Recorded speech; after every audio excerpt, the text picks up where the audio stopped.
Xbox On. Welcome to Xbox On, a podcast with one host about one console, Xbox. I'm said host Jesse DeRosa, and on today's episode, we'll be talking about the latest Xbox news for the week of February 3rd, 2022, including Sony purchased Halo creator Bungie. We got our first official trailer for the Halo TV show. MLB The Show is coming to Game Pass day one again this year, and more.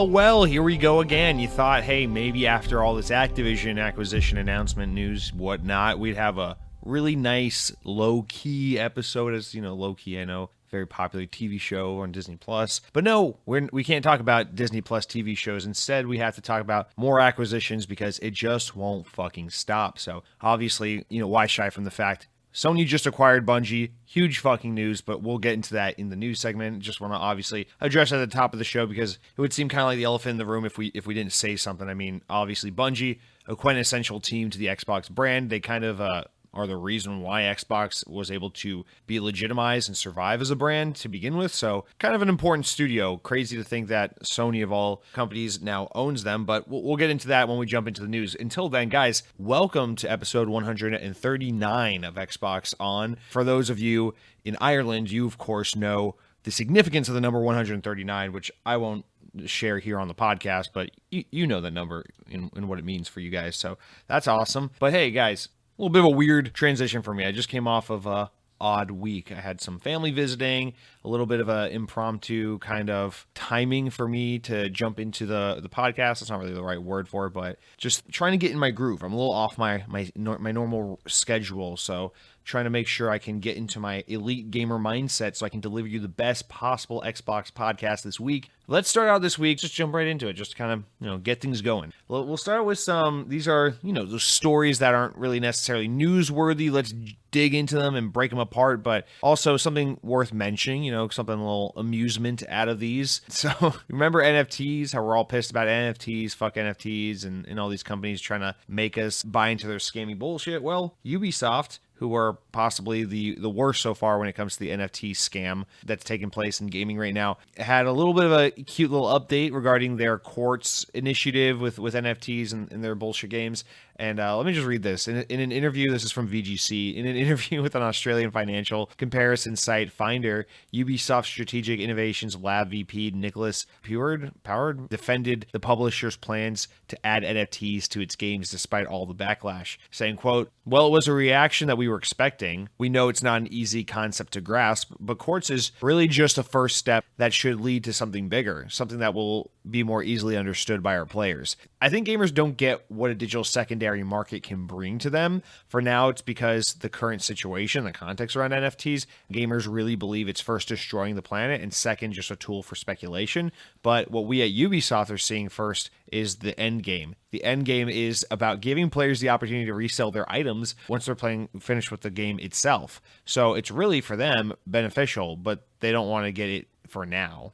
So I absolutely love this quote because this is one of those things that got instantly torn apart. And I don't like to celebrate, in like people getting shit on or like people just getting, completely bullied online necessarily. But this is one of those rare instances where I really do like seeing people just totally shit on this guy and shit on the story because what he's doing is essentially that, but to the gaming audience, he's like, yeah, we had this really unpopular announcement, this really unpopular thing we're the initiative we're trying to do, where we're trying to get our NFT system baked into our games going forward, and everyone really wasn't happy about that, and we kind of expected that. But guys, let's be honest, the reason why gamers aren't happy about this is because they have tiny brains and because obviously they just don't see how awesome and valuable NFTs are. And we here at corporate over at Ubisoft, we're pretty badass. People might think we're just nothing but suits, but we wear leather jackets because we're so fucking badass and French at the same goddamn time. But I love this because it's just so arrogant. And it's like, that saying, don't bite the hand that fucking feeds you? Well, guess what? Your audience kind of matters, so you probably shouldn't go around insulting them, saying things like, well, they just don't get NFTs. Their brains aren't developed. They're like tiny babies, and they just need to buy into our NFT scam before they can understand the intricacies and the nuance of this kick-ass, totally radical crypto thing that we're getting in on, because people are going to make so much money. It's going to be awesome. Everyone's going to be rich. Everyone's going to be fucking swimming in babes, and we're all going to have hot tubs, and John Stamos is going to be there to be our friend, and he's going to personally greet each and every individual who purchases an NFT. And it's like, dude, fuck off. No one's buying your shit. We're mad because this shit sucks, and your games are already not that great, and now you're making them shittier by being a fucking dickwad. Don't add insult to injury by literally spitting in the face of your consumer base. You kind of suck. So that's I just obviously nothing to really get out of this other than to just kind of have a laugh at this guy's expense, because what an absolute dick move. But I just thought that was absolutely worth mentioning for the laugh. Other than that, before we get into actual show stuff, another something that was going on in the news that I find quite a bit sad is pertaining to Sega. After more than 50 years, Sega's branding is set to disappear from its Japanese arcades, which were announced this news was announced earlier in the week. So Sega, for those who don't know, obviously pretty famous in Japan for having these massive multi-level arcades that are just sexy as all can be, full of sexy, fun video games that you can put your money in and play video games and have a good time, because for some reason Sega still celebrates the arcade industry unlike America. But that is coming, or not, the arcades themselves aren't closing, thank God, but Sega's involvement with the arcades is coming to an end. So they're selling their remaining, now, you guys might remember a similar story was in the news about a year or two ago. Sega was scaling back their involvement. This is them selling off the rest of their investment. So this is them completely exiting the arcade business. So they announced this past week, they're selling the remaining amount of their investment in the entertainment or in the arcade industry, basically, to Genda Inc., which is a Japanese rental business. Apparently, they were the ones who purchased the majority of Sega's entertainment business back when this started happening a few years ago, and now they're just gobbling up the rest of it. So going forward, apparently Genda is going to rebrand the arcades as Gigo Entertainment. So basically, they're going to be the same arcades, but rebranded, and we don't know how that's going to affect the lineup of the arcades. Maybe they're going to get better or worse, or how that's really going to change. It may just be a name change and an operational change, but nonetheless, it is sad because it does signal the end of an era. Obviously, Sega, a brand that used to be so powerful in gaming, they had huge presence in the home console space, huge presence in the arcade scene, and now we're seeing them have a lot less presence in either of those. They just act as a upper medium tier Japanese games publisher, and obviously these days Japanese game publishers are not really as prominent as a lot of Western publishers, unfortunately. So we just don't see Sega being as big and strong a brand and a name as it used to be. Obviously, with the exception of Persona games and Yakuza, they really have fallen from grace. So I just want to do a little shout out there. It is pretty sad. At least the arcades will still be around, which is the good news. But to see this era kind of close out reminds me a little bit of when Sega had to completely exit from the hardware market. But, with that, we got Xbox. So who knows? Maybe Xbox will build a 5-story arcade in Japan and we can all have a great field day and make happy boom boom time on the 5th floor. I don't know. But guys, with those little amusements out of the way, I would like to settle into this week's episode, not by getting into the news. News is for squares. We'll do that later. Ooh, Sony bought Bungie. Shut up. It can wait. Because first what I want to do is reach out to you guys, the audience. Head on over to the comments section where you guys write in each and every week. You go to youtube.com/XboxOnPodcast. You click on the latest episode and you leave me a comment. You can say something really nice like, Jesse, You know what? You said you came into this week's episode a little out of discombobulated, a little out of the ordinary, but to me, this sounded like you were just on point, ready to roll, ready to go. This is just, you got it. You're natural, this boy. Keep up the good work, and why don't you do me a favor? Have a Disney pizza on me, you young man, and I'll be like, what a nice guy. Love that guy. Thanks for commenting in with that comment that you just left for me. You could be a total asshole, and that's okay as well. You could say, Jesse, you're so fucking stupid thinking that you can go grocery shopping and hang out with your brother and drop him off at the airport all in the same day as you're recording a podcast.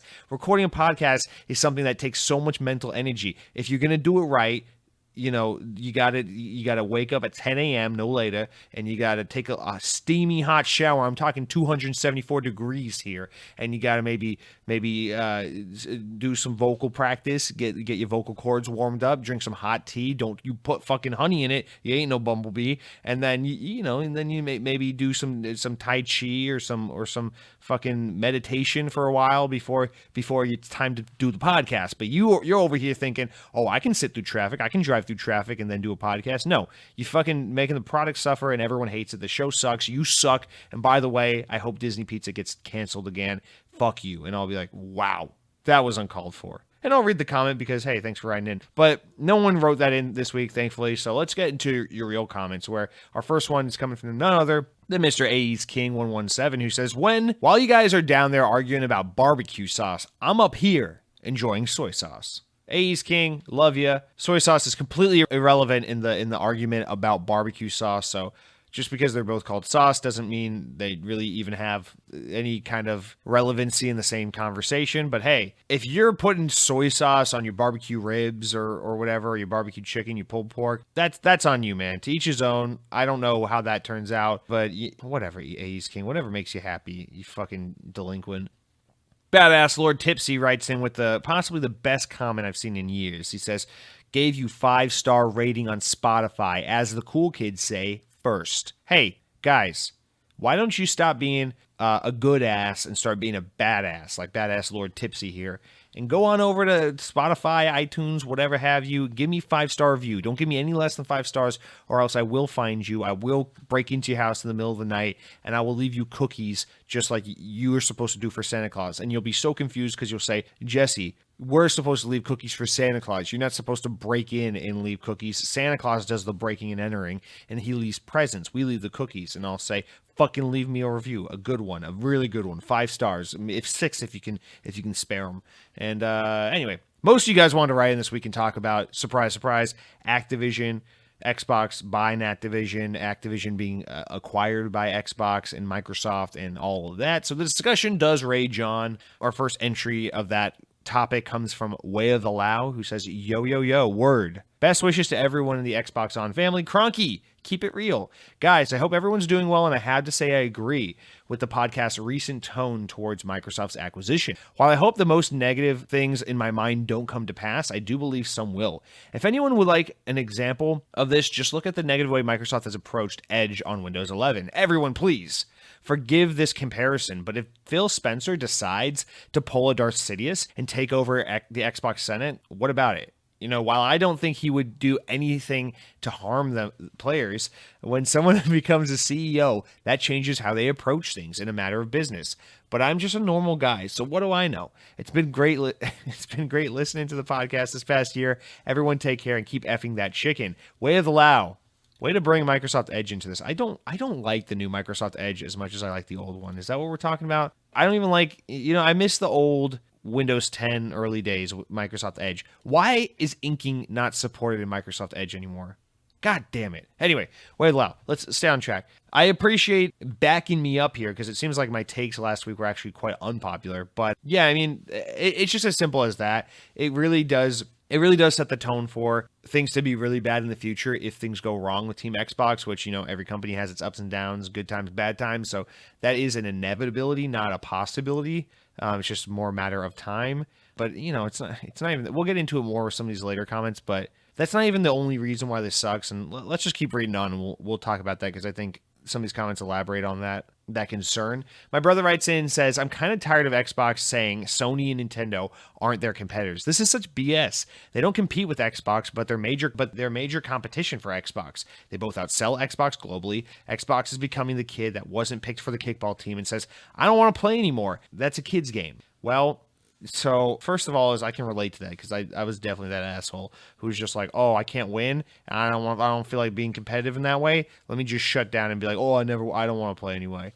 But yeah, I get it. Xbox always makes the comment, we're not competing with Nintendo and Sony. We're competing with Google and Apple and Amazon and et cetera, et cetera. And I get where that comes from because it is right. They're looking long term. They're like, we're looking at where the industry is going, and in that sense, we're competing with these big tech conglomerates. We're not competing with like little Nintendo and their cute little tablet with really chintzy, cheap, shitty knockoff controllers that slide on and off the sides of it, But at the same time, it's like that's only half true because in the immediate now and here now, like, of course they're competing with Nintendo. Of course there are people in this world who have to make a decision right now. Am I going to get my kid this little stupid Xbox Series S for $300 that has a picture of Fortnite on the box? Or am I going to get my little stupid kid this Nintendo Switch for $300 that also has the option to play this stupid fucking Pokemon game where you like throw plastic at Pokemon and you're like, apparently this is good for the environment. How does that work? And I get it. It's like, for a lot of people, this is a competition. There is a decision to be made here. Consumers do have to look at Xbox and PlayStation and Nintendo when they're making a decision about what home console they want to purchase. So obviously they are competing with each other. I think it's what Microsoft more so means by that, and I'm not trying to defend them necessarily. I'm just trying to explain. This is like maybe it's one of those things that's said short and sweet, but kind of leaves a lot of room for people to kind of interpret it differently. But really, all they mean by that is just saying not to say that they don't actually compete with these companies, but to say we can't beat Nintendo, we can't beat PlayStation. Xbox has been on the market for 20 years, and think back, the best example is always the 360, right? Because the Xbox 360 generation, I can tell you from at least the perspective of like a gamer back in those days who grew up in America, one of the biggest markets for video games, the conversation was Xbox 360 is king. PlayStation 3 sucks because it's expensive,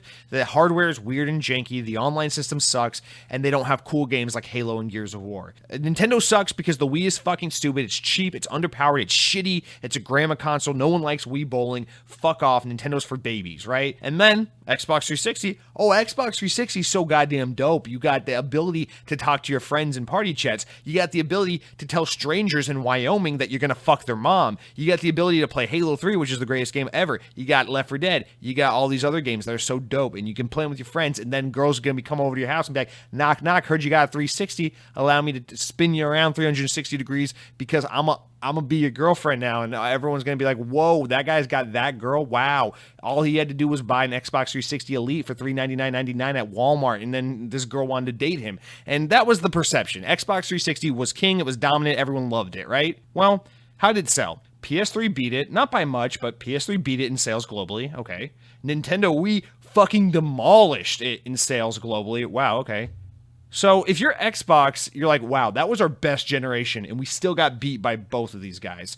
And then you look at the Xbox One. Obviously, the Xbox One is a huge marketing slip up for Xbox, sold significantly worse than the 360, was significantly less likable for most audiences than the Xbox 360 was, and it got trounced by the Nintendo Switch and the PS4. Did better than the Wii U at least. But it's this thing where if you're Xbox, you got to accept that it's like we're not going to win in this market of who has the best selling console. It's not going to be Xbox. Nintendo's going to keep beating you. Sony's going to keep beating you. You cannot win there.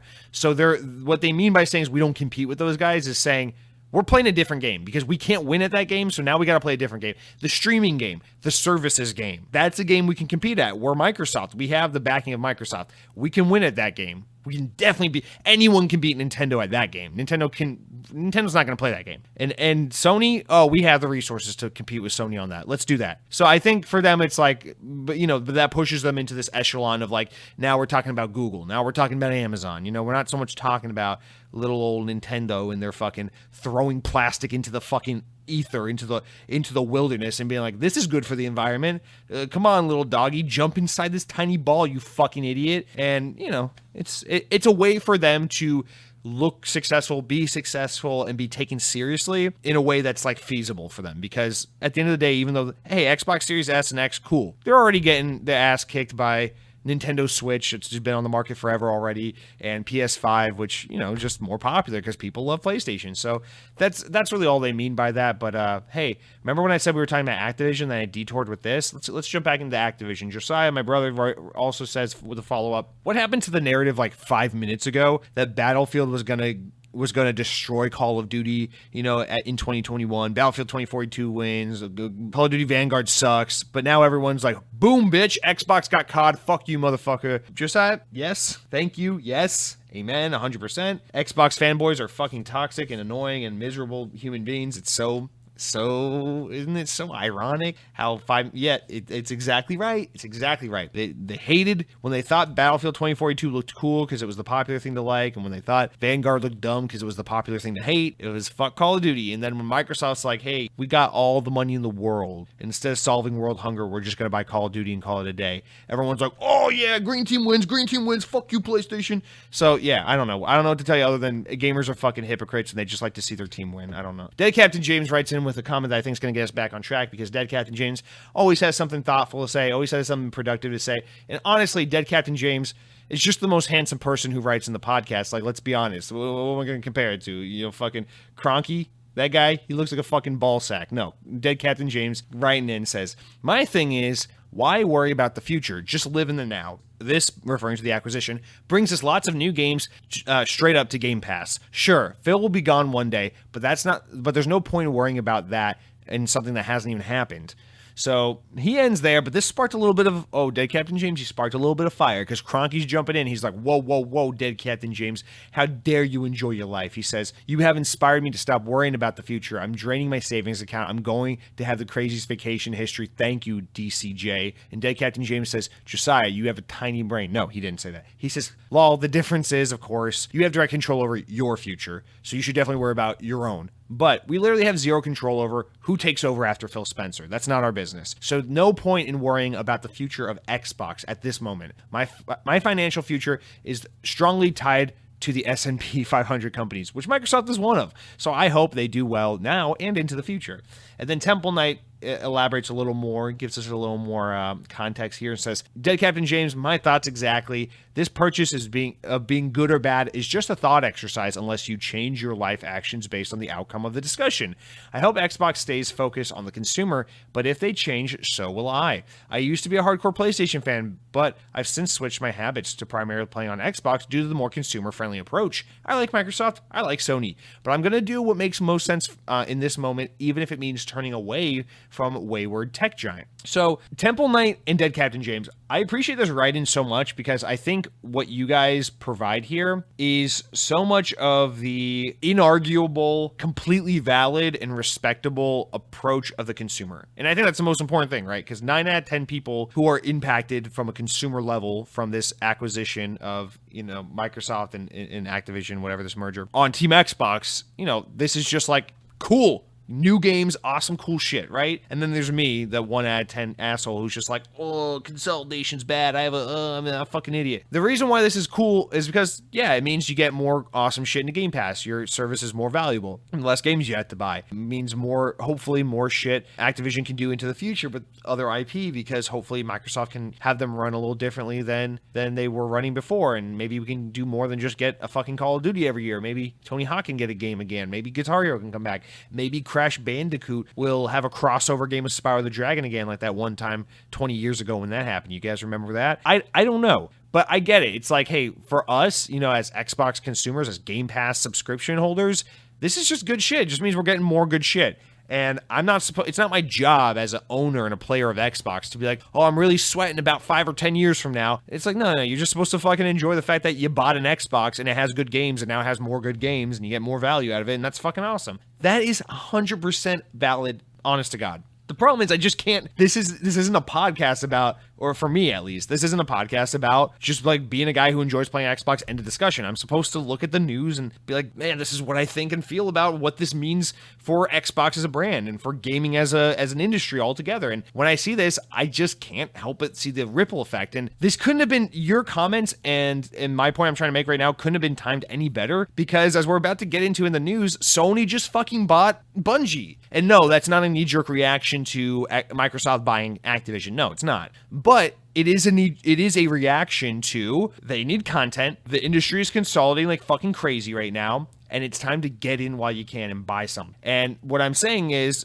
we'll get into this in the news. Luckily, we got off a little easy with the Sony Bungie deal that just went into place, but we won't always be so lucky, because if we're on Team Xbox right now, it's like, cool, Bethesda, Activision, so much good shit, right? If you're on PlayStation right now, you're like, so I'm just gonna fucking miss out on Starfield now? Fuck me, I just don't get Starfield? This is going to have a ripple effect. It's going to spark an arms race, which we're already seeing happen. It's been happening, and it's about to get even worse. So what happens when, I don't know, Sony chalks up the money and buys Square Enix or buys Capcom, like it has been rumored? What if they fucking, I don't know, what if they somehow got EA? I don't know that would happen or could happen, but what if they got EA? Because Sony, I can tell you this much, Sony's not going to be as nice as Microsoft. They're not always going to be like, oh yeah, this shit will just stay multi-platform forever. You're fine. You're fine. Sony's a little more aggressive about our games are our games, everyone else can fuck off. So what happens when Sony buys Square Enix's and it says no more JRPGs for the Xbox? What about when Sony buys EA and says, oh, that new Mass Effect game? It's not coming to Xbox. Fuck you. That could happen. And then when that happens, it's not a great day to be an Xbox gamer. You're not getting great value on your Xbox, because you might be like, dude, I've been playing Mass Effect since it was an Xbox exclusive back in 2007, and now I just can't play Mass Effect Andromeda 2, the sequel to everyone's favorite Mass Effect game? That fucking sucks. And you might be saying that one day, because Microsoft buying Bethesda and buying Activision and Embracer Group buying all these companies and Tencent buying all these companies and all this shit happen, all this consolidation is going to force the hands of others. It's going to force Sony to buy more. It might even force Nintendo to have to do something. I don't know. But the point is, even though in this instant it might be great for Xbox gamers today, it might not always be that way. And I know it's like, well, let's not worry about tomorrow. Let's worry about today. Cool. I get it. Totally valid response. But man, this arms race is ramping up fast, and we're going to see a lot more shit happen this year. And so I'm just saying, today, it's here we are, February 1st, it's early in the year. Might not be seeing the same tune come November when fucking Tencent owns Nintendo and Mario has a fucking live action Netflix series where he's like, I am in love with Ryan Reynolds, and the Xbox is dumb, and we're all like, wow, I can't believe that's not on Game Pass, because for some reason this is where my brain went. It's just a fucking terrible example of exclusivity. I just don't even just absolutely turn off the podcast right now. But anyway, Mr. Miggy is going to round us out on this discussion and says, Mr. Jesse, I wanted to do a comment about Activision and how it may relate to the metaverse, since Microsoft missed out on turning MSN Messenger into a social media platform. Let me just stop right there. I love some of you guys so much for the weird, nerdy Microsoft references sometimes. But instead, I came here to say, you're tempting me to open a New York-style bagel shop in Florida. Mr. Miggy, come on down to Florida. It's sunny as fuck. We don't get winter. Disney World's awesome. I don't listen to what the locals say. They're all jaded assholes.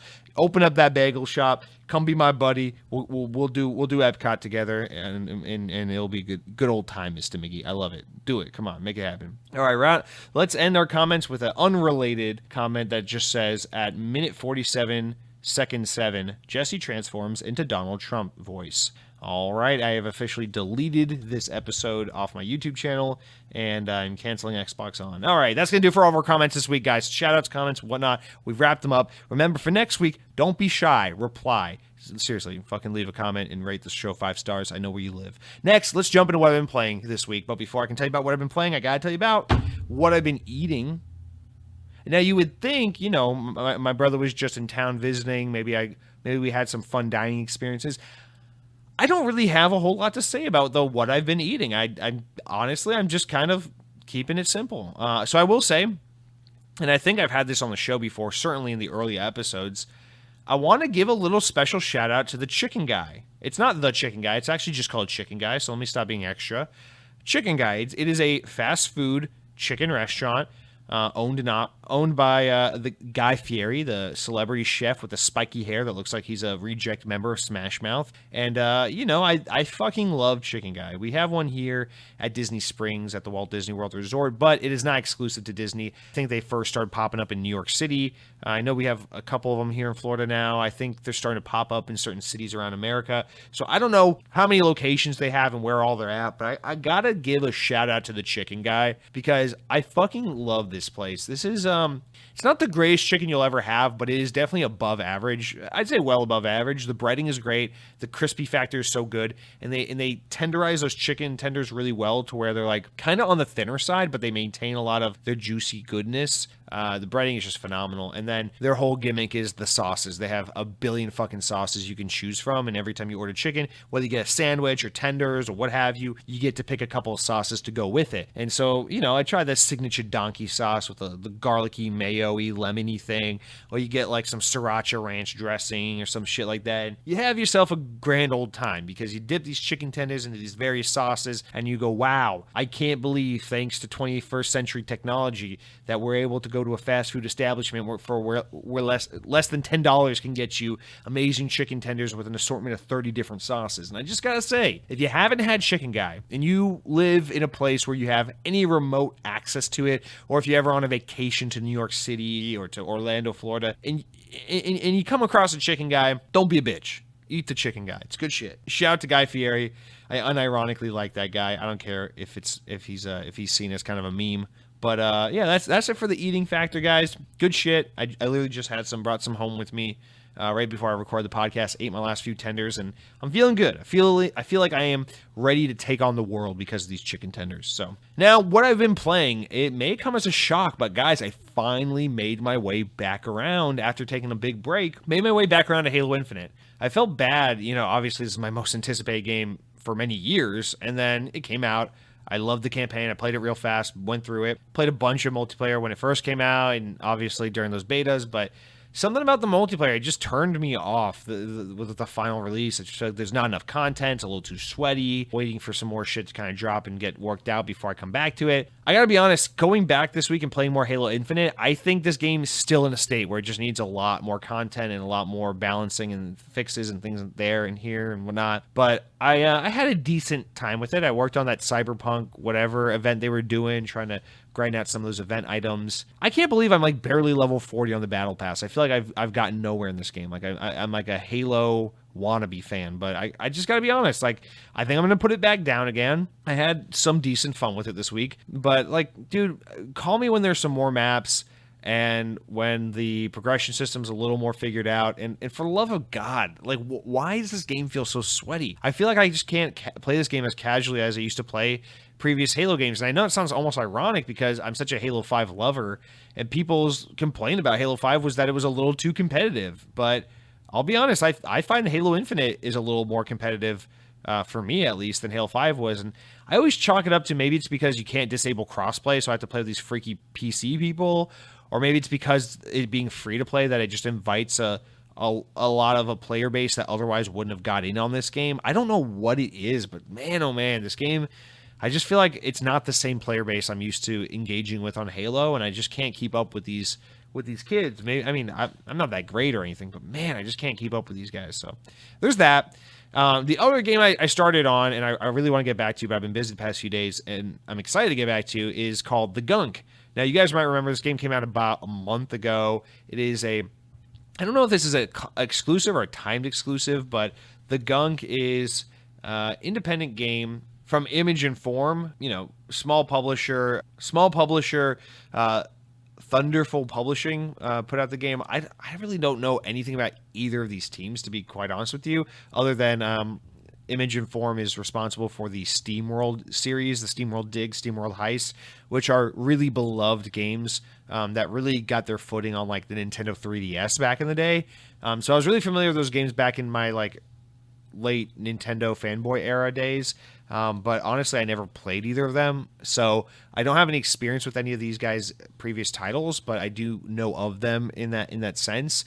The Gunk is nothing like those games. It's a huge departure. It's a 3D kind of platformy, slightly light puzzly action game, adventure game, and I absolutely love this game. It just gets straight into the action, straight to the point, and it's just a really casual, chill action adventure game that it doesn't take too much brain power to play. It doesn't take too much engagement or involvement, but it's nice to just kind of like chill out and zone out and play this game and have fun. It's a little straightforward. It's pretty linear, but I'm just enjoying it. It's really satisfying to interact with all like the gunk matter that you encounter in the game and just kind of suck it all up, and to kind of just figure out these really easy puzzles and just like, oh yeah, I got to move this over here and shoot that over there and jump on this platform and get across there. And it's there's not much to it. The characters are just kind of, I have no input on the story or the characters. It seems like it's obviously trying to tell some kind of environmental story about pollution or whatever, thinly veiled, so that seems simple enough.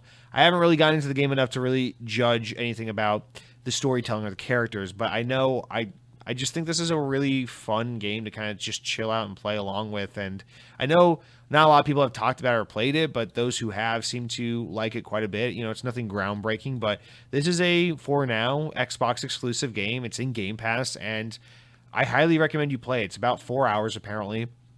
And I don't know, if you're someone who's even mildly interested in 3D platformers or adventure, 3D action adventure games, I think this is definitely something worth taking a look at over a weekend or so. I'll have more to say on it next week. I just really haven't gotten too into it yet. But I'll say the 30, 45 minutes I've spent with it so far have been enough that I know this is definitely a game I want to stick with, and I want to see through to completion, especially because it's so short. And I'm excited to play it. It's scratching an itch. It's something that's up my alley. It's my kind of game, and looking forward to more of it. So that's the gunk. Honestly, that's really all I've been playing this week because I have been a little strapped for time. Do plan on getting back to the gunk this weekend and then maybe chipping away at some of my backlog. I got to play some Sonic Unleashed for a video I'm working on. But you guys, we talked about what I'm eating. We talked about what I'm playing. Let's stop putting off the inevitable, guys. Sony bought Bungie. So now it is time that we jump into the news.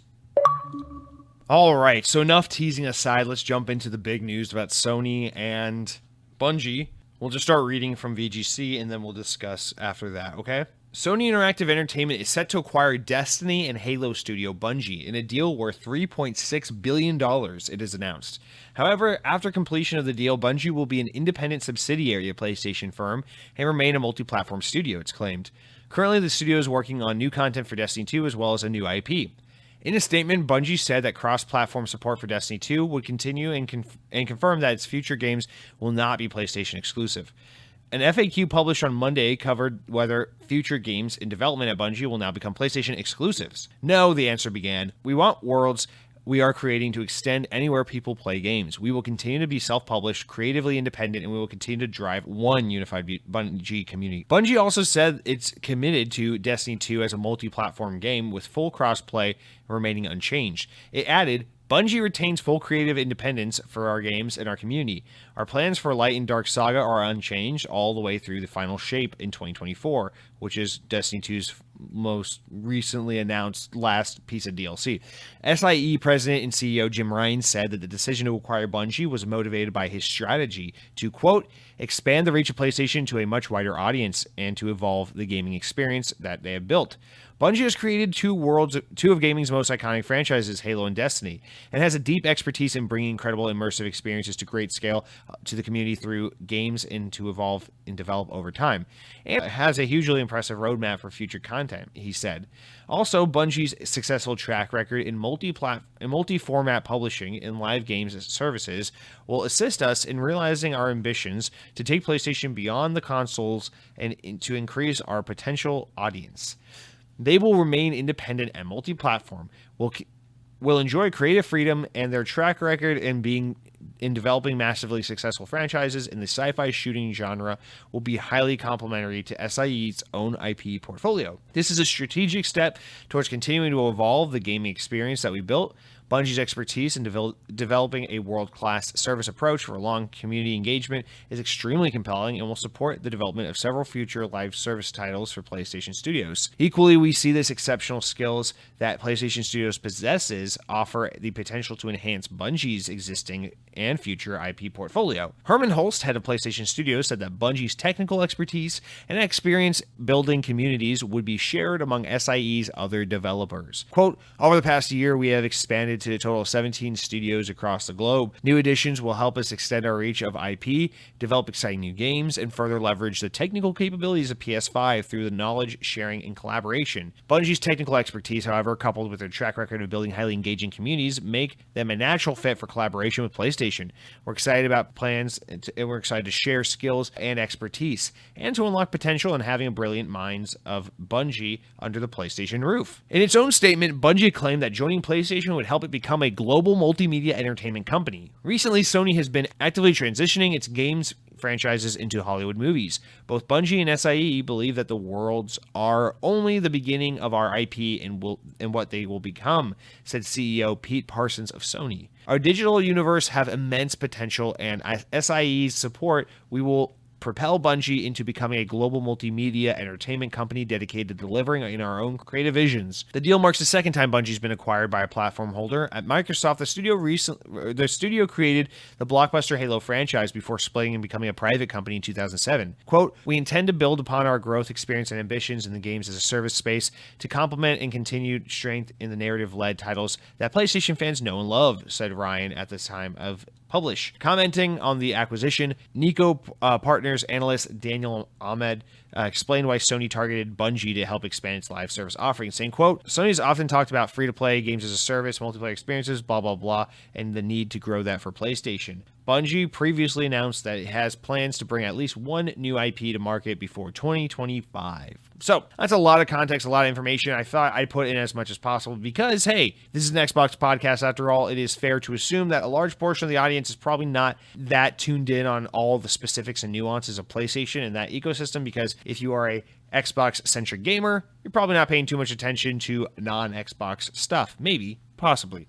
So hopefully that provides you some more context, but let's jump into the meat and the bones of this, because even though this is a huge deal, huge news, huge announcement, I don't have as much to say about this as Activision and Bethesda, and partially that is because I think we've had so much of the conversation about the consolidation of the games market in the games industry and what this means and where this is headed, that I think some of this conversation has already been laid, and we kind of already have a temperature on where people feel on this and what this means for the future and that kind of thing. So let's try to talk about the specific nuances for what this means for PlayStation, what this means for Bungie, and how this affects Xbox, of course, because remember, we're Xbox gamers. We're not PlayStation gamers. We're not a bunch of fucking losers running around with robot dinosaurs like a goddamn cave woman. No, we're sophisticated gamers. We exist in the Halo universe where it is very sci-fi, very techy. We have high fidelity equipment and weaponry, and we can fly pelicans, and we have data pads, and also, not to mention, we don't ever get a lot of word about what kind of food they eat in the Halo universe, so I'm assuming they mostly just eat McDonald's.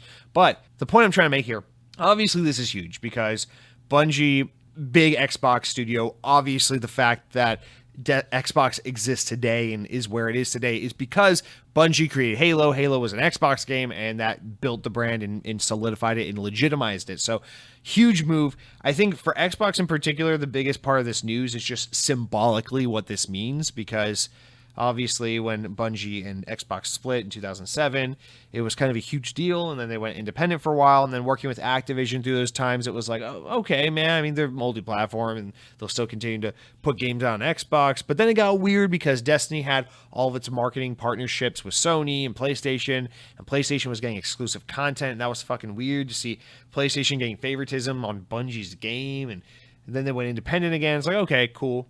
They're going to stay independent. The NetEase invested in them a little bit. So I was like, okay, they definitely want to be independent. You know, they're getting some investment money from other groups. They're not really looking to be acquired right now. And then boom, Sony buys them. It's like, what the fuck? So the Crash Bandicoot guys are making the Halo guys, and the guys who own the Halo guys are now owning the IP for the Crash Bandicoot guys, but they're probably not going to make a Crash Bandicoot game. Like, what the fuck is happening here, right?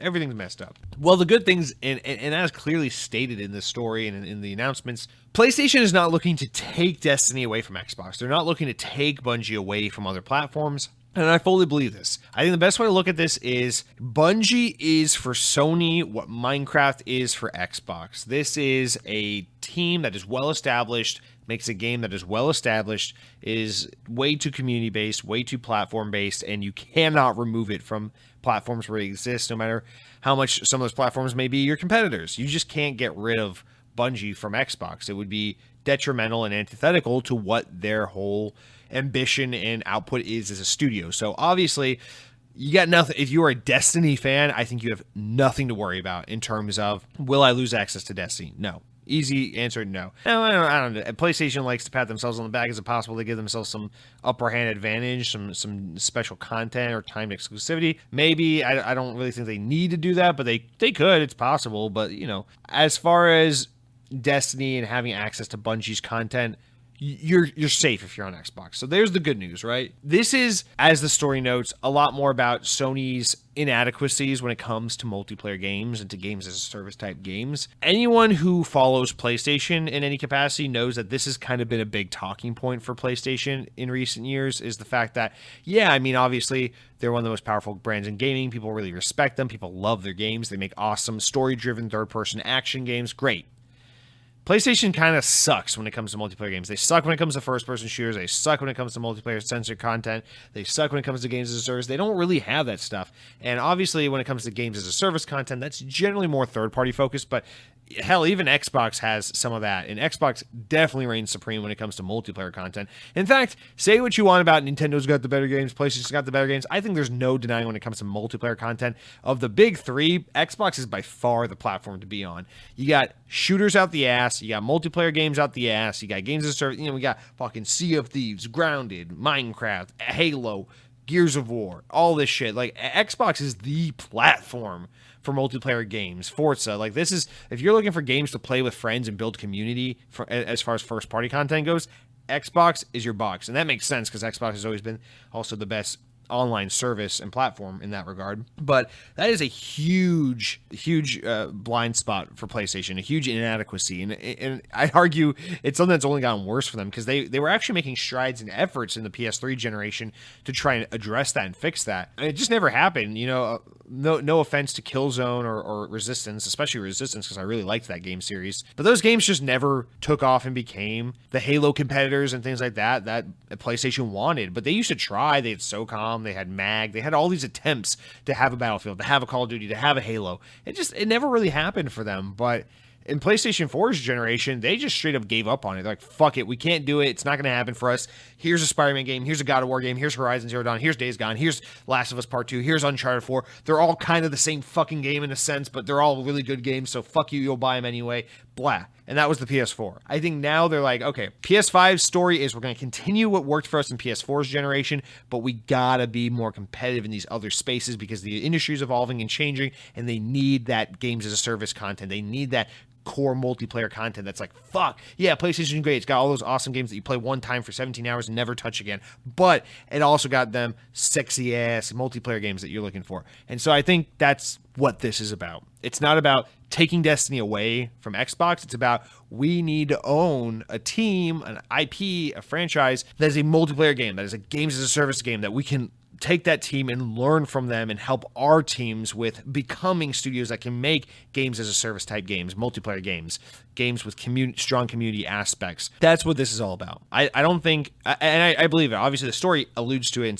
says it in some cases. I believe it. I don't think there's any foul play here. I think PlayStation's being really deliberately honest and upfront and candid about exactly what their intentions are here, which is that we want really big IP that builds really big communities and gives us lots of money from multiplayer content. That's what we need. Also, we're seeing them try to synergize a lot with their fucking movie studio and all this stuff, making these stupid Uncharted movies that look terrible, and this Last of Us show that seems promising. They want to have something like Destiny. It's like, hey, can we own Destiny and make like a fucking Star Wars sci-fi thing and make money off that? Could that be lucrative for us? Anytime Bungie makes a game, it ends up being something that people fucking fall in love with. Look at Halo, look at Destiny. Can we have them make a new IP IP that gives us an excuse to take that beloved IP over to HBO, over to the movie theater and go, hey, look at this, watch this thing that Bungie did. Now it's a movie, and Dwayne Johnson is almost definitely in it for some reason. And yeah, it can happen, and that's what they're after. And I completely see it. I think it's transparent. I think it's honest. I think they're being straightforward. There's no sneakiness here. A lot of people are saying, well, this is a knee-jerk reaction to the Activision acquisition. No, it's not. Most of these things take so long to happen. Obviously, insiders are saying it's been at least 6 months in the making, this deal. I believe that. Now, it is possible that this is in some way a knee-jerk reaction, or not necessarily knee-jerk reaction, but somewhat inspired by things like Bethesda's acquisition or Codemasters from EA, or all the shit Tencent's buying and Embracer Group's buying. Like, it could be inspired by all those things happening, and PlayStation starting to feel pressure and say, we've acquired the studios we have long relationships and have worked with. We gotta get a little creative. What do we need? We need this fucking multiplayer content. Where are we gonna get it? Let's get it from the guys that make the good shit. They have a relationship with Bungie. They've been working with them through the early to mid PlayStation 4 generation with Destiny 1, Destiny 2, back when they were Activision published games. They have that relationship, so there's some impetus there. They know what Bungie and what Destiny was able to do for PlayStation 4, how in the PlayStation 4 generation, despite the fact that that console was the best-selling console of that generation, its multiplayer and games as a service and kind of community-focused game support was entirely dependent on third parties. They had the marketing deal for Destiny. They had the marketing deal for Call of Duty. So those were the games that carried the PS4 on its fucking back.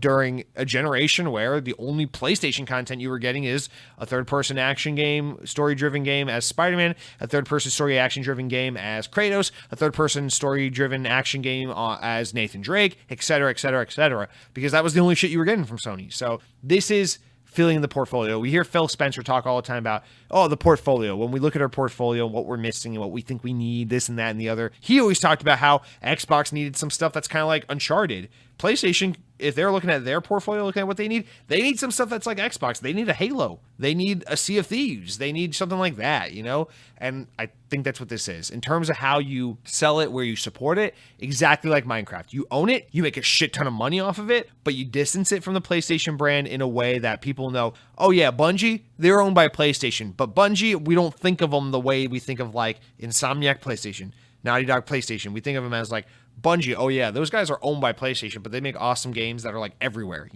We get those on Xbox, we get those on PC, what have you. So that's what this is. So is it crazy to think that PlayStation owns Bungie? Yeah, just in terms of what that means symbolically, it's crazy to think about. It's crazy news. But what does that mean for us in actuality in terms of what this means for our ability to access Bungie's content going forward? It doesn't change much for us, actually. So, hey, that's cool. That's really good. And this is exactly like to play into Dead Captain James's comment earlier today and to my wariness about the consolidation of the market. It's like, we got off easy this time. Like, as an Xbox gamer, I'm seeing Sony purchase Bungie, one of my all-time favorite developers, who make two of my all-time favorite games because I love Halo to death and I love Destiny a lot. Like, I'm sighing with relief right now, saying, thank God I can still play Destiny on my Xbox. Thank God whatever new IP they've been working on, which a lot of people speculate is like some kind of like hero shooter or competitive FPS game. Thank God that's something I'm going to have access to on my Xbox, because it would fucking suck if that game is announced and they say PlayStation only, and now I gotta go buy a PS5 because I love Bungie so much. That sucks. That would suck for me as an Xbox gamer. So I love it. There's a little bit of a mirror flip, like a situational flip opportunity for us to look at and go, yeah, guys, it's cool. Green team win, green team awesome. But like, think about what Blizzard being part of Xbox now means for PlayStation gamers who love Diablo. Think about what Starfield being console exclusive to Xbox means for people who really fucking love Bethesda games and are PlayStation gamers. That sucks. We're getting off easy here, but this is not the last time we're going to see this. It's not the last time we're going to see it happen from Sony, and they're not always going to have this intention of cross-corporation synergy between their movie studio and their game studios, and this desire to get into games as a service and make money off platform games and communities and multiplayer content. We're going to see them at some point be like, hey, we're buying this company because we want their games to be exclusive to PlayStation, so it gives us an upper hand advantage and makes us more competitive with Game Pass.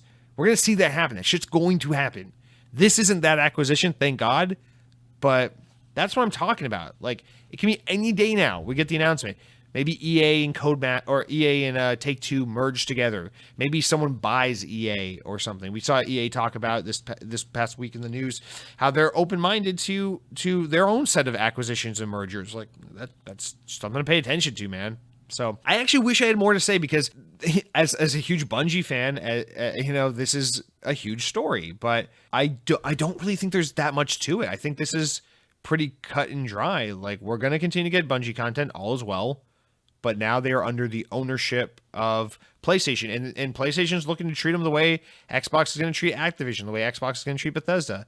They kind of operate and they're independent of us. Like, we own them, but we're just gonna kind of let them fuck off and do their thing, and we're gonna learn from them, and maybe they can learn from us. But for the most part, you do your thing. Just make good shit so we can make money off you. Bye. So, does this change some of Bungie's future properties, and does this change maybe some content we might get from Destiny down the road? Yeah, maybe. But hey, as an Xbox gamer, at least I still get to play Destiny, right? That's all that matters. So I'm curious to see what you guys think about this, because I really wish I had like more like whoa earth-shattering news, but this should be a little let this serve, if anything, as a shock to the system for Xbox fans who are championing and celebrating the consolidation of the industry and the removing of content from other platforms so Xbox can have it exclusively on Game Pass. Let this be a little bit of a shock to the system or a wake-up call to say, hey, the shoe goes on the other foot. It goes both ways sometimes. You're not guaranteed to always, come out ahead as the winning team, the winning sports team, green beat blue. Oh, we're so great. Awesome. Fucking love this sports game. Yay. Anyway, next up, let's talk about Certain Affinity. Windows Central reports in an exclusive piece that got this scoop. Microsoft is working on a veritable mountain of content with both internal and external partners. Microsoft acquired ZeniMax, as we all know. They're working on getting Activision Blizzard. Things are going nuts over there with Game Pass. But in addition to internal games, Microsoft is also working on a range of third-party titles, like Project Dragon from IO Interactive, which we've been hearing about, Dusk Falls from Interior Night, and Contraband from Avalanche, which was announced last year at E3. Thanks to the latest episode of the Jeff Grubb Snack Show, we now have unearthed yet another game. So thank you, Jeff Grubb. Thank you, Windows Central. Thank you, Jesus fucking Christ. Because according to Windows Central, they can confirm via their own separate sources that the game noted in this podcast is indeed real and is currently codenamed Project Suerte. Suerte is reportedly a Monster Hunter-inspired game, implying big monster battles with multiplayer gameplay. The game is developed by Certain Affinity, who is primarily known as a support studio on games like Halo and Call of Duty. They do a lot of multiplayer content support work. According to the informative that Windows Central has been reaching out with over the past few months, Project Suerte has been in development since the summer of 2020 and is likely slated for a 2023 or 24 release date, so 1 or 2 years from now. Although may come a bit sooner or later, depending on the dynamicism and variables that often come with game development and, shit with COVID and work from home, whatever. Certain Affinity has long been a close partner of Microsoft, working on various titles like Halo 2 through the Master Chief Collection, all the way to Halo Infinite. Windows Central has received separate hints that Certain Affinity may be working on a new game mode for Halo Infinite as well, which could take on the popular Battle Royale formula or something completely entirely new. So, hey, maybe Certain Affinity is making a BR for Halo Infinite or some big team battle or so, some new innovative multiplayer mode. But either way, it seems that Microsoft intends to extend their friendship with Certain Affinity by greenlighting a new IP, which the team has been testing and hiring for some time, according to LinkedIn profiles and job listings on their own website. Given the development timelines, it could be a while before we see this game formally revealed, but as a fan of Monster Hunter, formally revealed. But hey, I think this is a great idea. This is a great partnership. Certain Affinity team lead guy Max Hoberman over there at Certain Affinity been long in bed with Xbox for many, many, many years, dating all the way back to Halo 2. They usually do DLC map content. They do multiplayer game support. And they've worked on pretty much every Halo at this point. They've worked on lots and lots of Call of Duty games, as noted in the story as well. And so obviously multiplayer is their bread and butter. The weird thing here is like the game they would be working on isn't something in the vein of like a Halo or a Call of Duty. It'd be in the vein of like a Monster Hunter. So that's interesting. A multiplayer game with big monster battles. Obviously, I think they could do this. They know multiplayer. They know level design. They know arena design, things like that. So I'm certain they can come up with something cool here, but this is in some ways so in their wheelhouse, but also so different from anything they've done before that I would absolutely love to see their take on this kind of game, while also just seeing them make a game rather than being a support team that helps games come to fruition. See them make something from scratch that's all their own, that they get to put their stamp on and put out into the world and be like, hey guys, this is our multiplayer game. I love this. This is the perfect example of a team Xbox has a long-standing relationship with, a team that makes sense with the Xbox brand, and this is like a very PlayStation-centric thing. This is what PlayStation would do, is work with a team like this for a long time in a support role, make a game or two with them exclusive for their console, and then, hey, if all ends up well, maybe they offer to buy them. This is the kind of, see, I'm not talking about Activision. Like, when I'm thinking about like a team that makes sense for Xbox, Certain Affinity is a team that makes sense for Xbox. You know, maybe make this game, see if it sells well, see if it does well, see if people like it. If it does well, maybe say, hey, let's put a ring on it. We've been together for a long time. You guys make Halo go very boom, boom, boom, boom. And hey, now we're buying Call of Duty and you guys work on that shit too. So why don't we make it happen, baby? This is the kind of acquisition that would make sense. But we're not talking about acquisitions. We're talking about a game being made. I love that Xbox has a lot of these as well. They're not trying to just fucking buy everyone. Thankfully, there are some teams they're just trying to work with and make some, cool games with. Although, I'd rather them buy these guys than Activision. Anyway, if this game is to be real, and I believe it's real, the only, I trust, if Windows Central says their sources trust it and Jeff Grubb says his sources trust it, I believe it's real. These are highly trustworthy sources, so it's really just more a matter of, when are we going to see this game come to fruition? When are we going to see it, or rather announced, If it's supposed to be out in 1 to 2 years, there's a decent chance we get a reveal for it this summer. Whatever kind of E3 replacement type show we get this summer, I think that this game would be a perfect shoe-in for an announcement. So we won't have to wait too long to hear more on it, is my guess, if they are able to hit the kind of target date they're looking for. But it seems like they have a lot more development and hiring to do, so who knows how far along this project really truly is. So we'll just have to wait and see. Personally, I love this idea. I think this offers, again, we're just talking about how Microsoft, Xbox, a very multiplayer-centric, community-centric gaming brand. Obviously, they have no issue with the first-person shooters and things of that nature, the games like that. But a monster hunting game, I feel like that is a little more unique. Although, they say something in the vein of Monster Hunter, so I'm thinking of swords and shields and bows and arrows and staffs and like third-person action fighting monsters. But who's to say this isn't a first-person game where you fight monsters and maybe you even use guns? It doesn't necessarily have to be melee weapons. I don't know. You can still make something kind of Monster Hunter related, but make it first person and make it guns instead of melee weapons. Like, that'd be fucking amazing, by the way. If you made a Monster Hunter game that had like a crazy art style where, dude, like, now I'm just kind of blue skying here, but like, dude, take the formula of Monster Hunter, but make it first person. Give me guns instead of melee weapons, and make it crazy shit like kaiju shit. Like, make it like fighting in Tokyo, like fighting like Godzilla in Tokyo with like RPGs and assault rifles and shit like that, and turrets, and like fucking add some parkour mechanics so they can make the arena, like the battlefield, like downtown Tokyo, and you can like scale walls and get tanks and fucking flying vehicles and attack Godzilla or Mothman or some kind of bullshit like that. Make that a fucking game, but like give it a Monster Hunter formula or something close to it.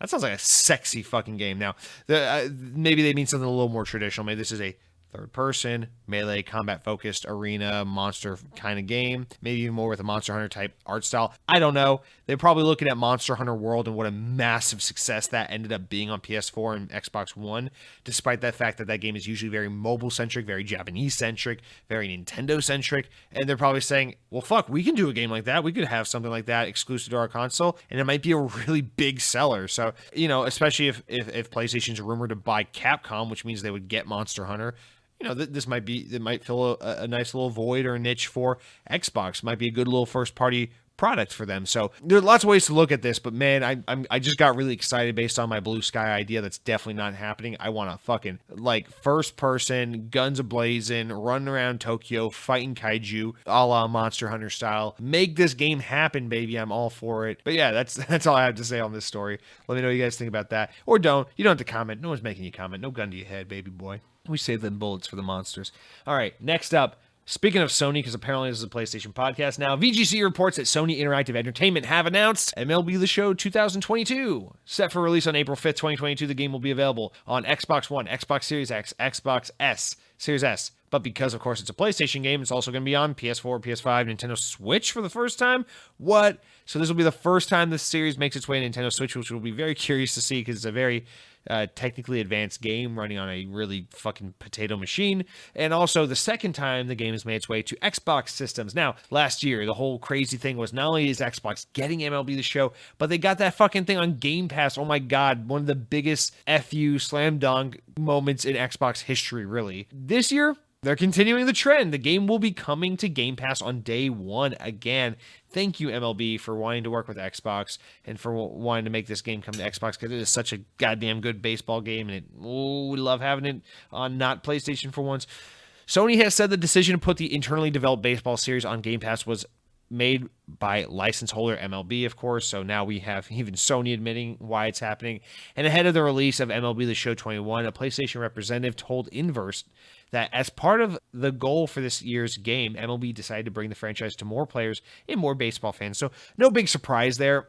In fact, I don't even really have too much to add to this story other than to just say, hey, there it is. It's on Game Pass again. So now we're kind of setting the stage that this just may be an indefinite Game Pass release. And I just want to say how important that is, right? Because last year, MLB The Show ended up selling quite well on PlayStation. Actually, it sold insanely well on PlayStation, despite the fact that you could have just got it on Game Pass, which isn't surprising. You know, MLB The Show's fan base has obviously been trained to be PlayStation gamers over the years because that's the only platform it's been available on. But if we see this trend continue where every year MLB The Show comes to Xbox and PlayStation, but on Xbox it's on Game Pass, and this is all starting during a time where we're getting into a new console generation where people are having to start making the decision as soon as they can find them, you know, because of availability. But do I get a PS5 and stick with PlayStation, or do I jump to Xbox and just fucking get Game Pass? Because, you know, if you're one of those MLB The Show fans, MLB The Show is like Call of Duty. It's like Madden. It's one of those games where, like, there are people in this world who aren't necessarily gamers,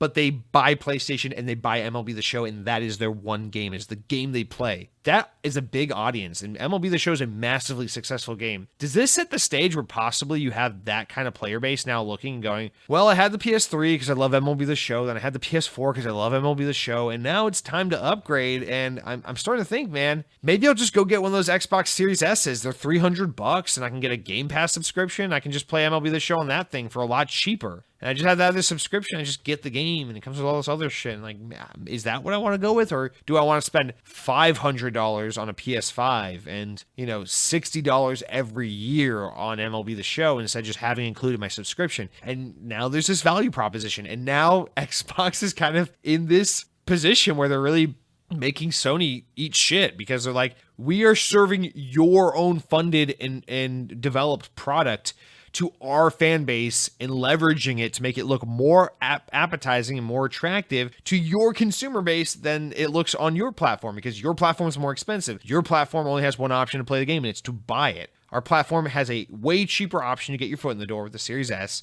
You can buy it if you prefer it that way, but you can also just get our fucking subscription service, which starts at $1 a month, and just get this bitch included, and it looks like it's just going to be coming into this service every fucking year. That's an insanely big value proposition. And so last, 2 years ago, it was crazy because we learned this is going to be coming to Nintendo Nintendo and Xbox for the first time. Then last year it got super fucking crazy because it's not only coming to Xbox, it's coming to Game Pass. And then this year it's crazy because now we're starting to see how this can potentially play out in a time and in a world where a lot of these MLB The Show players are going to start saying, time to upgrade to that new console. And they're going to look around and they're going to say, money aside, I can't even get my fucking hands on a PlayStation 5. They don't exist. But damn, every time I go to Target, every time I go to Walmart, every time I go to Best Buy, I see that Series S on store shelves. $1 a month, I can play MLB The Show on a brand new next-gen console. How do you say no to that, baby boy? So I love watching this story continue to unfold because this is, dude, if you're Sony, you got to be like, what the actual fuck? But at the same time, if you're Sony, you're like, yeah, whatever, we're making a ton of money off of it. You know, like, fuck it. Bringing this game to Nintendo and to Xbox, we're making so much money off this shit. So, man, it is a crazy development what's happening with that game. All right, now let's move on to our latter half of the news where we got 3 more stories left, but nothing as big as what we've already talked about. But something let's discuss. Okay, let's get into this. The Halo Paramount Plus TV show. So The trailer for the TV show dropped this past Sunday, and it showed Master Chief, it showed Cortana, it showed Master Chief talking. We got to hear his voice. So the trailer, the trailer dropped during the halftime of the AFC Championship game on Sunday. That means something to some of you guys. The trailer revealed, and we now know that the show is premiering on March 24th. So a little less than less than 2 months from now, we'll be getting this show. So in the trailer, we see the Covenant. We see them attempting to excavate what appears to be the original Halo ring. We see Pablo Schreiber, who is playing Master Chief. We see him as Chief in action. We hear his voice, which is very, very jarring because we've never heard anyone other than Steve Downes voice Master Chief, so it's kind of fucking weird. And we get to see what's kind of happening. So it looks like, and I only watched the trailer the one time because I'm like, I don't fucking care. I think it looks good. I see people split on this because, of course, we just got to be angry about everything. I think against the odds, the CG, the costume design, the makeup and wardrobe and set design and everything looks very good, very convincing, very, very, very well done. I love it. I think they absolutely nailed a great aesthetic and a great tone. This looks like Halo. I think hearing Pablo Schreiber, however you say his name, voice Master Chief is incredibly jarring because we've never heard anyone other than Steve Downes do it. But I'm not going to knock the show or knock Pablo for that. That's not really fair, to be like, you were not literally Steve Downes and therefore this show sucks. Like that's bullshit. That's not fair. So it's like, dude, if you're going to do a live action Halo show, you obviously can't have, no offense, old man Steve Downes playing a fucking Master Chief. It's just not going to happen. So you got to accept that someone else has got to take the role and that the voice is going to be different. That's fine. I'm okay with the reinterpretation of the character to some extent and a different voice. It's to be expected. It's the only way you can really do this. So I get that. Now, the thing I see people most upset about and divided on is the look of Cortana. This one, I'm like, especially like a fucking cry me a river. I don't think she looks necessarily great. She looks a lot more human than she does like a AI. So I get to a lot of people who are just like, oh, I don't like Cortana. That's not good at all. No way. Now, the nice thing about the Cortana AI is that she's a CG character, so they're able to actually have Jen Taylor voice her. So I think, you kind of got an opposite situation here where it's like Master Chief, they nailed the look, but the voice doesn't sound like Master Chief. Cortana, they nailed the voice because they got Jen Taylor, but the look isn't really the Cortana we're used to. From my perspective, it's like, here's the thing, man. Would it have been nice if Master Chief could sound like Steve Downes? No shit. Who wouldn't like that? But again, it's not really realistic. You can't get Steve Downes to play Master Chief in the show. Is it nice to have Cortana sound like Cortana? Yeah, absolutely. That's great.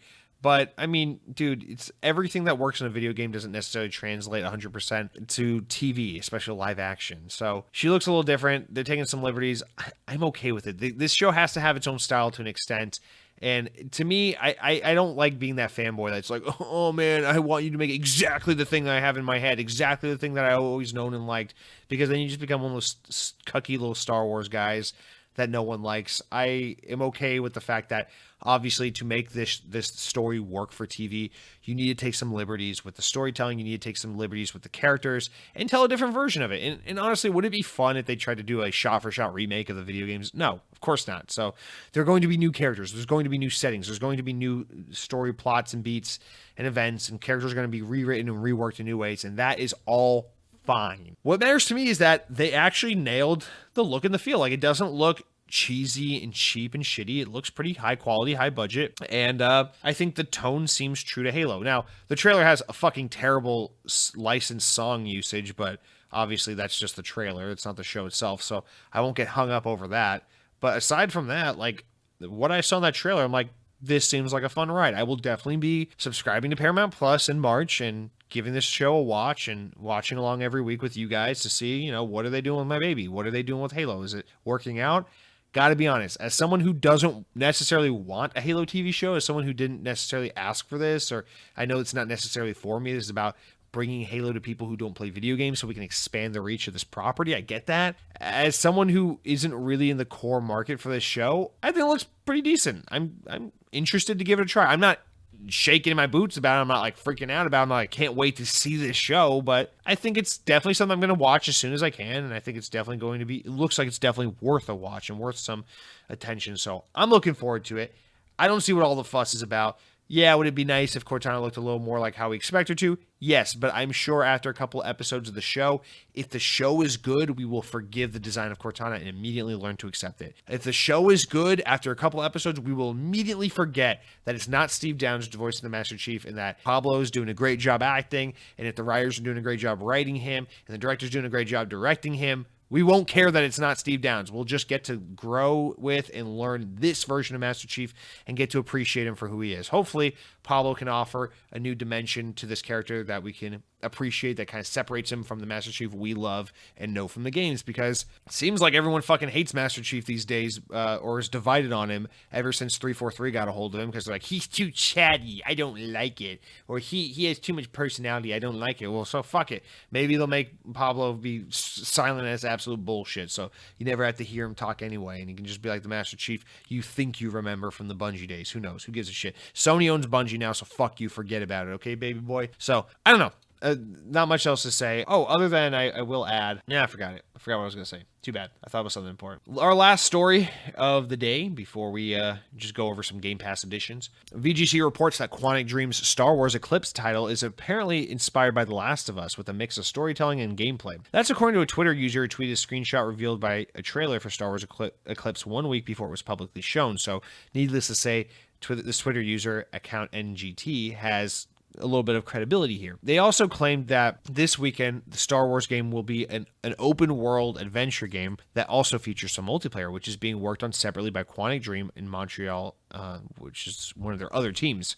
The Quantic Dream Paris team, the other team, is being said to be working on cinematic storytelling and level art. So they're both working on the game, but in different capacities. The user on Twitter also claimed that the development of the project stated that in early 2021, and not all of Quantic Dream's Paris development team is currently working on the game, but Eclipse seems to be an extremely early game that the story is still being written and that the Montreal team is still working on gameplay prototypes, drawing inspiration from Naughty Dog's The Last of Us. In December, it was confirmed that Eclipse is set in a High Republic era. The game is announced during the Video Game Awards a few months back. I don't have much to say on this one because, judging by reports, this game is so far off from when we're getting to see it and get it that it's just like, I don't care. I have to wait so long to play it. That's just like, fuck off until we're a few years closer and you can finally show it.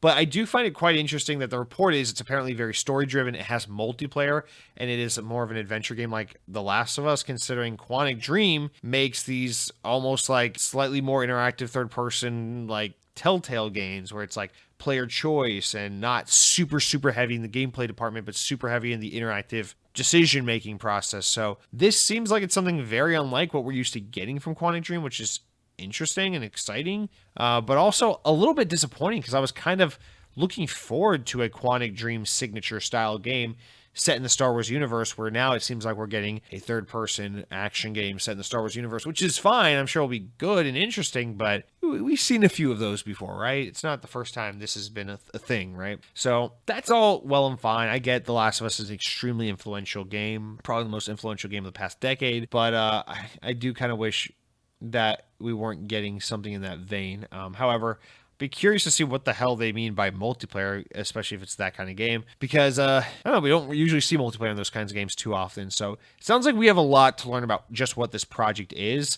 and it's so early in development that it falls into that frustration camp of they announced it way too early, now we got to talk about it for many years to come, even though we're probably not going to see it for quite a while. So here's another update on a game we won't actually get to play for many years. You may be dead by the time this game comes out. Did you ever think about that? All right, and our final story of the week, this is just a Game Pass update from Xbox Wire. We got a new list of games coming to Game Pass and some games leaving Game Pass, so let's get to it. Coming soon, our first one is Contrast. It's coming to cloud and console, and it's coming on February 3rd. So the day you're listening to this show, it is now available. And you may be saying Contrast. That sounds somewhat relevant to Xbox. What is that? What is that? What am I missing here? Contrast is the first game made by Compulsion, which is one of the recently acquired Xbox game studios during the Undead Labs, Playground Games acquisition initiative foundation moment in E3. What was that, 2018? So this is one of Xbox's new teams. We know they're currently working on a new project. We got some information on recently, but we haven't seen them put anything out since being acquired by Xbox. Their most notable game was their only other game. They've only made 2 games, which is strongly associated with the Xbox One, which is, of course, We Happy Few. So this will be their first game. This game is a lot more bare bones, rudimentary, indie. It's from when they were a much smaller team. So I've never played this game. I'll be interested to download and just give it a try just to get a feel for it. I'm not a huge fan of We Happy Few. I like a lot of the setup for that game, but once it lets you loose, it's just not my thing. So I'll be interested to see if Contrast maybe is something that speaks to me a little more. I want to like these guys. I just got to find something from them that speaks to me. So that's a pretty cool get. We're getting that in Game Pass. Makes sense. They are an Xbox team now, after all. And next up, we're also getting Dreamscaper, cloud console and PC, also coming February 3rd. And then finally on February 3rd, we're getting Telling Lies on cloud console and PC as well. Now on February 10th, we're getting Besiege, which is a game preview game on cloud console and PC, as well as, this is one I've been waiting for, Crossfire X coming to console February 10th. I cannot wait for that. It's a day one Game Pass game. The campaign being handled by Remedy. The multiplayer seems interesting. I'm interested to see Smilegate's very popular online FPS free-to-play Korean shooter game. Seems very interesting, very fun. It's a modern warfare style game. Can't wait to dig into that, especially that campaign. So that's, with all the news that apparently Dying Light 2 might not be that good of a game, a little disappointing. I might have to skip on that and just wait for Crossfire X and have that be my next big game I play, but oh boy, I'm certainly looking forward to that. And then also on February 10th, we get Edge of Eternity, cloud console and PC, available day one with Game Pass. Skull the Hero Slayer, available on cloud console and PC. The Last Kids on Earth and the Staff of Doom, cloud console and PC. And then finally, on February 14th, we get 2 more games. Ark Ultimate Survival Edition, cloud console and PC, and Infernax, cloud console and PC, which is available day one on Game Pass. So that's a lot of really promising content coming very soon. And then let's get into the games that are leaving on Game Pass. This is on February 15th, so get them downloaded, play them now while you can if you want to, otherwise you're going to miss them, so don't be a dumb bitch. We got Control leaving cloud console and PC. That is, of course, Remedy's most recent game, so hey, Crossfire X, you looking forward to some Remedy? Make sure you finish Control first, because it's a good game, it's worth playing. Code Vein is leaving cloud console and PC. Final Fantasy The Zodiac Age, console and PC. The Medium, which was came out last year. That's crazy to think that's leaving already. Cloud console and PC. Project Winter, cloud console and PC. And The Falconeer will be leaving on February 15th on cloud, console, and PC. Could have just said all of them are cloud console and PC with the exception of Final Fantasy, but I guess I just had to say that a million times over. Okay, guys, that is it for our news. Now let's start to wind down the podcast with the important enough news. These are stories important enough to make the podcast, but not necessarily important enough to warrant their own discussions. So our first one here is Ghostwire Tokyo. It will apparently be releasing on March 25th, 2022, according to the PlayStation YouTube channel, which is set to reveal a lot more information about pre-order bonuses and launch details soon, I think tomorrow, actually. We were talking the other week about how apparently this is rumored for a March release, and here we are getting confirmation. So why is this relevant to us? Because, of course, Tango Gameworks, Ghostwire Tokyo, this is all Xbox now, so this game will be coming to Xbox probably a year, next March or so, because it is a time exclusive on PlayStation due to some earlier contractual obligations. Next up, VGC reports that Ubisoft have announced it's closing down its Battle Royale game Hyperscape, which I used to call Hyperspace and no one ever corrected me on. And they're closing it, shutting it down less than 2 years after it launched because it was a fucking failure. Developed by Ubisoft Montreal, who should have just kept making fucking Starlink Battle for Atlas because I love that game. Hyperscape is a free-to-play 100-player Battle Royale FPS set in a futuristic urban environment called Neo Arcadia. The game was an open beta in July 2020. However, a year after, they stopped releasing major updates for the game, and then its last season launched in March 2021. Almost a full year ago, but in their June E3 live stream, Ubisoft said that Hyperscape wasn't mentioned, or in that live stream, their most recent one, Hyperscape was not mentioned at all. Next up, VGC reports Warner Bros. Has reiterated its intention to release Gotham Knights in 2022, so it will be coming this year. In a series of tweets following the publication of the game's quarterly fiscal results last week, Warner Media CEO Jason Kilar said it plans to deliver a full slate of highly anticipated games this year, accompanied by images of Gotham Knights and Hogwarts Legacy, which was also rumored to be delayed. Also, Warner Bros. Has reportedly delayed the release of Suicide Squad's Kill the Justice League to next year, which was supposed to be released this year. Previously scheduled, according to Bloomberg, sources familiar with the title have confirmed that its 2023 release is now the new time frame. So hopefully that somehow is not true because, I really wanted to play that game this year. But yeah, it is what it is if that's the case. Maybe we'll just play Gotham Knights instead. Okay, and now let's round out with two more. VGC also reports that NetherRealm, speaking of Warner Bros., NetherRealm Studios appears to have leaked the existence of Mortal Kombat 12, but it may have been deliberate. Obviously, that's going to be their next game because they always do Injustice, Mortal Kombat. So it's no surprise that this is probably what they're working on next. But Jonathan Anderson is a senior production manager in the fighting game studio, and on Thursday last week, he tweeted a photo on his desk. The photo showed printouts of artwork from Mortal Kombat 2, and Injustice 2 laying on his desk. However, at the corner of it was a photo in his monitor, which shows a file partially called MK12_mask. So, teasing a little bit of Mortal Kombat 12, probably going to be revealed in the next couple months, likely. And then finally, VGC reports that It Takes Two, the popular game released last year, is set to be adapted into a film or television. Developed by Hazelight, the team has headed up at DJ2 Entertainment, the production company behind Sonic the Hedgehog films, to bring It Takes Two to a wider audience for possibly film or television. The ironic thing there is Joseph Farah, the guy behind Hazelight, used to work in films and decided he hated Hollywood and hated the film industry, and then went into video games, and now his popular video game is going to be made into a film. So that is super funny in my opinion. But guys, that's going to do it for all of our news this week. We have made it to the end of the podcast. Honestly, I was expecting this to be a longer podcast than it ended up being, but hey, here we are. Let's round out with new games with gold for the month of February. We do have 4 new titles, and spoiler alert, it's another really shitty month for games with gold. Honestly, Microsoft could just get rid of this altogether and no one would care. But anyway, here we go. We got Broken Sword 5, The Serpent's Curse, available for the entire month. Remember, it's a 28-day month, so you got less time to claim it. Go ahead and do it, you dumb bitch. Aerial Knights Never Yield, available February 16th through March 15th, so download that as well if you want to get that in your piggy bank. Hydrophobia is available February 1st through 15th. That was a third-party exclusive for Xbox 360. I never knew much about that game, but I need to look into it more. And then Band of Bugs is available February 16th through the 28th, another 360 game.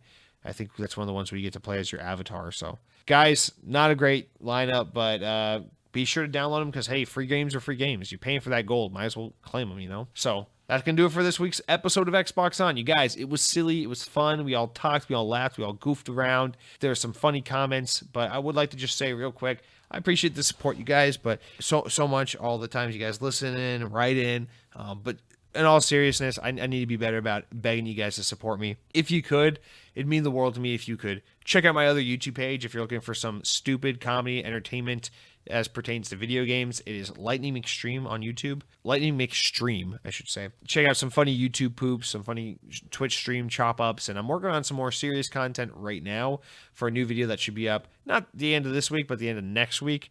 So I'm making videos at a consistent clip right now. We're getting about 2 of them out a month, and it'd really mean the world to me if you guys would check it out. I'm trying to get a few more subscribers, grow that channel a little more.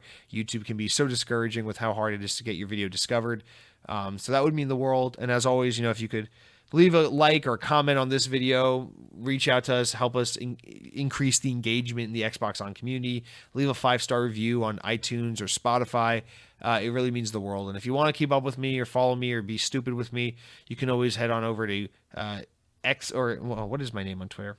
It is Jesse DeRosa on Twitter. So, guys, I appreciate your time as always. Have a wonderful week. God bless. And until next time, power your streams. Nope, this isn't the stream. We say power your dreams here.